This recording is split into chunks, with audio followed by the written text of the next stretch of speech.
열왕기상 4장. 솔로몬 왕이 온 이스라엘을 다스리는 왕이 되었을 때에 그가 거느린 고급 관리들은 다음과 같다.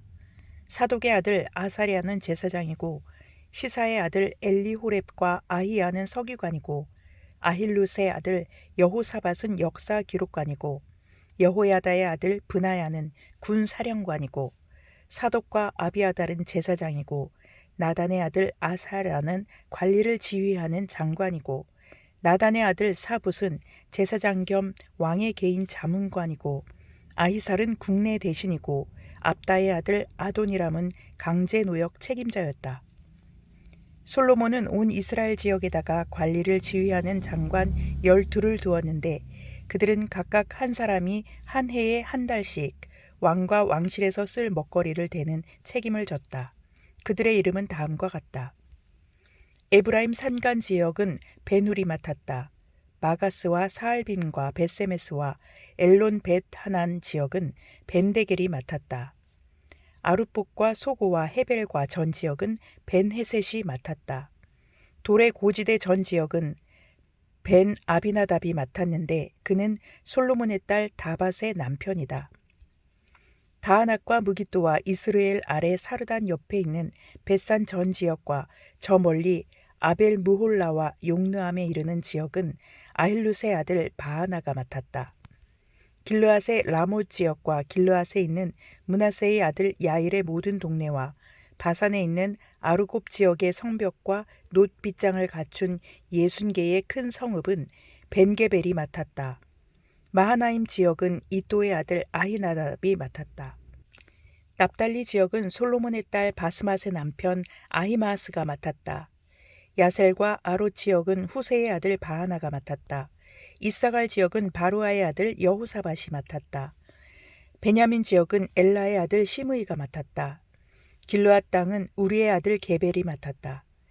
이곳 길르앗은 아모리 사람의 왕 시혼과 바산 왕 옥의 땅이었다. 이 12 밖에도 온 땅을 맡아서 관리하는 장관이 따로 있었다. 유다와 이스라엘에는 인구가 늘어나서 마치 바닷가의 모래알처럼 사람이 많아졌지만 먹고 마시는 것에 모자람이 없었으므로 백성들이 잘 지냈다. 솔로몬은 유프라테스 강에서부터 블레셋 영토에 이르기까지 또 이집트의 국경에 이르기까지 모든 왕국을 다스리고 그 왕국들은 솔로몬이 살아있는 동안 조공을 바치면서 솔로몬을 섬겼다. 솔로몬이 쓰는 하루 먹거리는 잘 빻은 밀가루 30섬과 거친 밀가루 60섬과 살진 소 10마리와 목장 소 20마리와 양 100마리이고 그 밖에 수사슴과 노루와 암사슴과 살진 새들이었다. 솔로몬은 유프라테스 강 이쪽에 있는 모든 지역 곧 딥사에서부터 가사에 이르기까지 유프라테스 강 서쪽의 모든 왕을 다스리며 주위의 모든 민족과 평화를 유지하였다.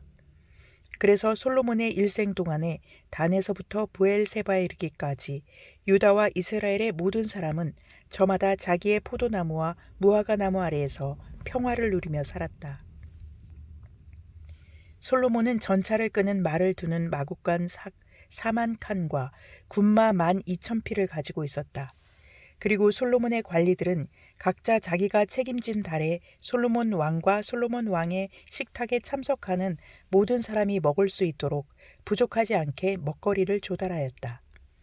또한 군마와 영마에게 먹일 보리와 보리집도 각각 자기의 분담량에 맡아 따라서 말이 있는 곳으로 가져왔다.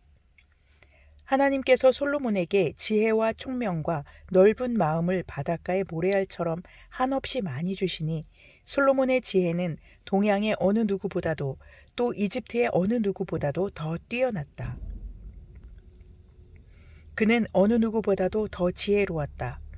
예스라 사람 에단과 마홀의 아들 헤만과 갈골과 다르다보다도 더 지혜로웠으므로 그의 명성은 주위의 모든 민족 가운데 자자하였다. 그는 3,000가지의 잠언을 말하였고 1,005편의 노래를 지었고 레바논에 있는 백향목으로부터 벽에 붙어서 사는 우슬초에 이르기까지 모든 초목을 놓고 논할 수 있었고 짐승과 새와 기어다니는 것과 물고기를 두고서도 가릴 것 없이 논할 수 있었다.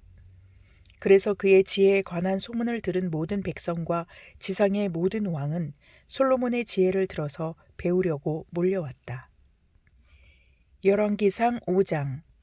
두로의 히람 왕은 평소에 늘 다윗을 좋아하였는데 솔로몬이 그의 아버지 다윗의 뒤를 이어 왕으로 기름 부음을 받았다는 소식을 듣고 솔로몬에게 자기의 신하들을 보냈다. 그래서 솔로몬은 히람에게 사람을 보내어 말을 전하였다. 임금님께서 아시다시피 나의 아버지 다윗 임금은 주 하나님을 섬기면서도 주님께서 원수들을 그의 발바닥으로 짓밟을 수 있게 하여 주실 때까지 전쟁을 해야 했으므로 자기의 하나님이신 주님의 이름을 찬양할 성전을 짓지 못하였습니다. 그런데 이제는 주 나의 하나님께서 내가 다스리는 지역 온 사방에 안정을 주셔서 아무런 적대자도 없고 불상사가 일어날 일도 없습니다. 이제 나는 주님께서 나의 아버지 다윗 임금에게 내가 내 왕위에 너를 대신하여 오르게 할 내 아들이 내 이름을 기릴 성전을 지을 것이다 하고 말씀하신 대로 주 나의 하나님의 이름을 기릴 성전을 지으려고 합니다. 그러므로 이제 명령을 내리셔서 성전 건축에 쓸 레바논의 백향목을 베어서 주시기 바랍니다. 나의 종들이 임금님의 종들과 함께 일을 할 것이고 임금님의 종들에게 줄 품삯은 임금님께서 정하시는 대로 지불하겠습니다. 임금님께서도 잘 아시다시피 우리 쪽에는 시돈 사람처럼 벌목에 능숙한 사람이 없습니다. 히람이 솔로몬의 말을 전하여 듣고 크게 기뻐하면서 이렇게 말하였다. 오늘 다윗에게 이 큰 백성을 다스릴 지혜로운 아들을 주신 주님께 찬양을 드리자. 그리고 히람은 솔로몬에게 회신을 보내어서 이렇게 말하였다. 임금님께서 나에게 보내주신 전갈은 잘 들었습니다. 백향목뿐만 아니라 잣나무도 원하시는 대로 드리겠습니다. 나의 종들이 레바논에서부터 바다에까지 나무를 운반하고 바다에서 뗏목으로 띄워서 임금님께서 나에게 말씀하신 곳까지 보내고 그곳에서 그 나무를 풀어놓을 것입니다. 그러면 임금님께서는 끌어올리기만 하시면 됩니다. 그리고 그 값으로 내가 바라는 것은 나의 왕실에서 쓸 먹거리를 제공하여 주시는 것입니다. 이렇게 하여서 히람은 백향목 제목과 잣나무 제목을 솔로몬이 원하는 대로 다 보내주었다. 솔로몬은 히람에게 왕실에서 쓸 먹거리로 밀 2만 섬과 짜낸 기름 20섬을 보내주었다. 솔로몬은 해마다 히람에게 이렇게 하였다. 주님께서는 약속하신 그 말씀대로 솔로몬에게 지혜를 주셔서 히람과 솔로몬 사이에는 평화가 있었다. 그리고 그 둘은 조약도 맺었다. 솔로몬 왕은 이스라엘 전국에서 노무자를 불러 모았는데 그 수는 3만 명이나 되었다. 그는 그들을 한 달에 10,000명씩 번갈아 레바논으로 보내어 한 달은 레바논에서 일을 하게 하고 2달은 본국에서 일을 하게 하였다. 노역부의 책임자는 아도니람이었다. 솔로몬에게는 짐을 운반하는 사람이 7만 명이 있었고 산에서 채석하는 사람이 8만 명이 있었다. 그 밖에 작업을 감독하는 솔로몬의 관리 가운데는 책임자만 해도 3,300명이 있었다. 그들은 공사장에서 노동하는 사람을 통솔을 하였다. 왕은 명령을 내려서 다듬은 돌로 성전의 기초를 놓으려고 크고 값진 돌을 채석하게 하였다. 그리하여 솔로몬의 건축자들과 히람의 건축자들과 그발 사람들은 돌을 다듬었고 성전을 건축하는 데 쓸 목재와 석재를 준비하였다. 열왕기상 6장.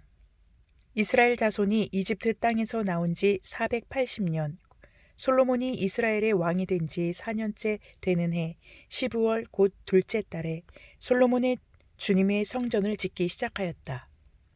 솔로몬 왕이 주님께 지어 바친 성전은 길이가 60자이고 너비가 20자이고 높이가 30자이다.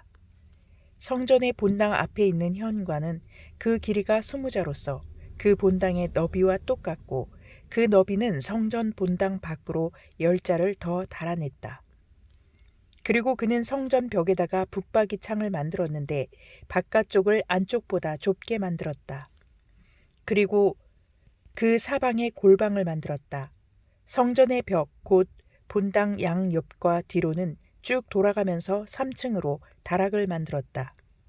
아래층에 있는 다락은 그 너비가 5자이고 가운데 층에 있는 다락은 그 너비가 6자이고 3층에 있는 다락은 그 너비가 7자이다. 이것은 성전 바깥으로 돌아가면서 턱을 내어서 골방의 석가래가 성전의 벽에 박히지 않게 하였다. 돌은 채석장에서 잘 다듬어낸 것을 썼으므로 막상 성전을 지을 때에는 망치나 정 등 쇠로 만든 어떠한 연장 소리도 성전에서는 전혀 들리지 않았다. 가운데 층에 있는 골방으로 들어가는 문은 성전의 남쪽 측면에 있으며 나사 모양의 층계를 따라서 가운데 층으로 올라가게 하였다. 또 가운데 층에서부터 3층까지도 나사 모양의 층계를 따라서 올라가게 하였다. 이렇게 해서 그는 성전 짓기를 완성하였다. 성전의 천장은 백향목 석가래와 널빤지로 덮었다. 또한 성전 전체에다가 돌아가면서 높이가 저마다 5짝씩 되는 다락을 지었는데 백향목 들보로 성전에 연결하였다. 주님께서 솔로몬에게 말씀하셨다. 드디어 내가 성전을 짓기 시작하였구나. 내가 내 법도와 율례를 따르고 또 나의 계명에 순종하여 그대로 그것을 지키면 내가 내 아버지 다윗에게 약속한 바를 내게서 이루겠다. 또한 나는 이스라엘 자손과 더불어 그들 가운데서 함께 살겠고 내 백성 이스라엘을 결코 버리지 않겠다. 솔로몬이 성전 짓기를 마쳤다. 성전의 안쪽 벽에는 바닥에서 천장에 닿기까지 벽 전체에 백향목 널빤지를 입히고 성전의 바닥에는 잣나무 널빤지를 깔았다. 성전 뒤쪽에서 앞쪽으로 20자를 재어서 바닥에서부터 천장의 석가래에 이르기까지 백향목 널빤지로 가로막아서 성전의 내실 곧 지성소를 만들었다. 내실 앞에 있는 성전의 외실은 그 길이가 40자였다. 성전 안쪽 벽에 입힌 백향목에는 호리병 모양 박과 활짝 핀 꽃 모양을 새겼는데 전체가 백향목이라서 석재는 하나도 보이지 않았다. 성전 안에는 주님의 언약궤를 놓아둘 내실을 마련하였다.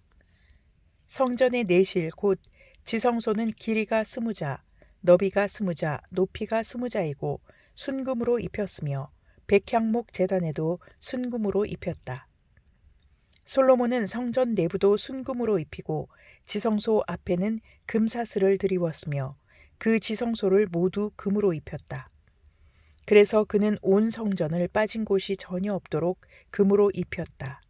심지어는 성소에 속하여 있는 제단들까지도 모두 금으로 입혔다. 그는 지성소 안에 올리브 나무로 2개의 그룹을 만들었는데 높이는 각각 10자이다. 그 한 그룹의 한쪽 날개는 5자, 그룹의 다른 쪽 날개 역시 5자이다. 그 날개의 한쪽 끝으로부터 다른 쪽 날개의 끝까지는 10자이다. 두 번째 그룹도 10자이며 두 그룹이 같은 치수와 같은 모양이었다. 이쪽 그룹의 높이도 10자이고 저쪽 것도 10자이다. 솔로몬은 그 그룹들을 지성소의 가장 깊숙한 곳에 놓았다. 그룹들의 날개는 펴져 있어서 이쪽 그룹의 한쪽 날개가 저쪽 벽에 닿았고 저쪽 그룹의 한 날개는 이쪽 벽에 닿았다. 그리고 지성소의 중앙에서 그들의 다른 날개들은 서로 닿아 있었다. 그는 이 그룹에도 금으로 입혔다. 그는 성전의 지성소와 외실의 벽으로 돌아가면서 그룹의 형상과 종려나무와 활짝 핀 꽃 모양을 새겼다. 또 그 성전의 지성소와 외실 마루에도 금으로 입혔다. 지성소 어귀에는 올리브 나무로 문을 2짝 만들고 그 인방과 물설주는 오각형으로 만들었다.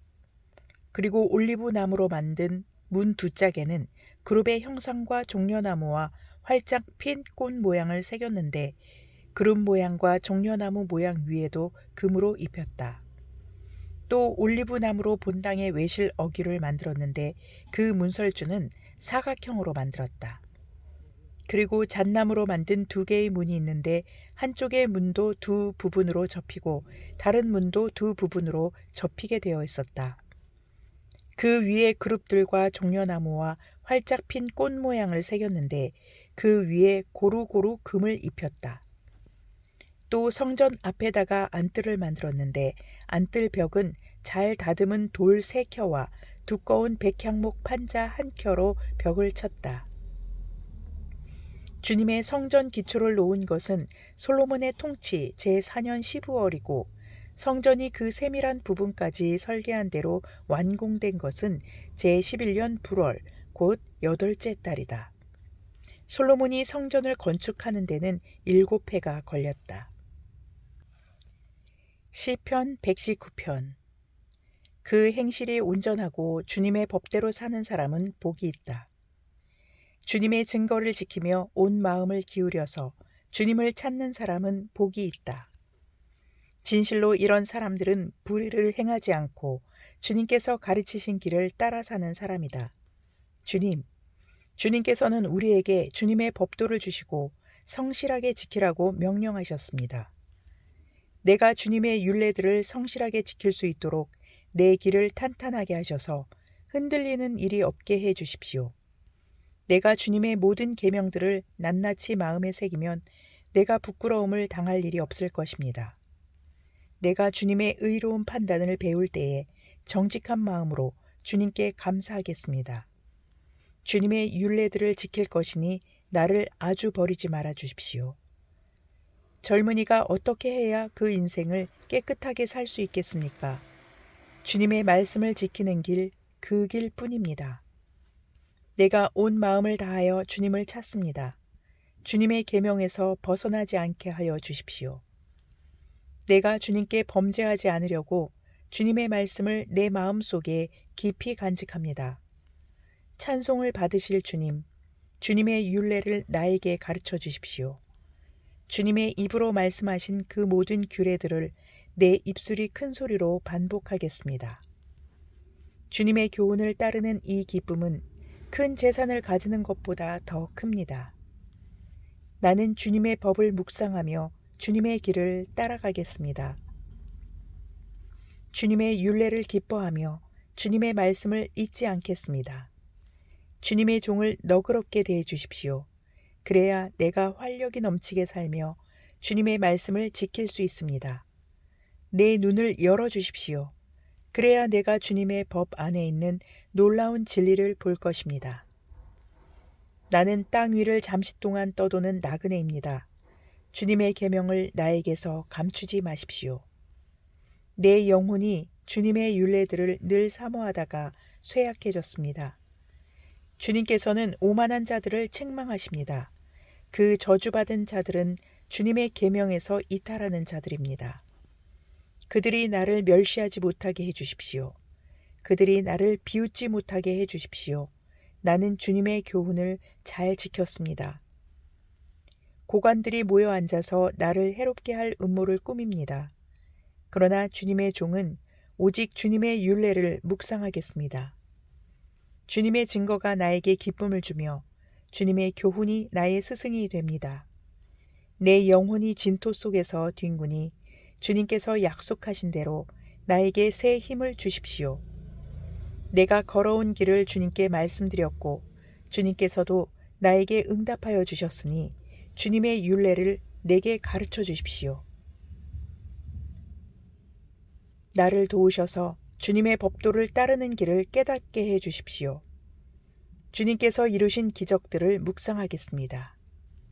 내 영혼이 깊은 슬픔에 빠졌으니 주님께서 약속하신 대로 나에게 힘을 주십시오. 그릇된 길로 가지 않도록 나를 지켜주십시오. 주님의 은혜로 주님의 법을 나에게 가르쳐 주십시오.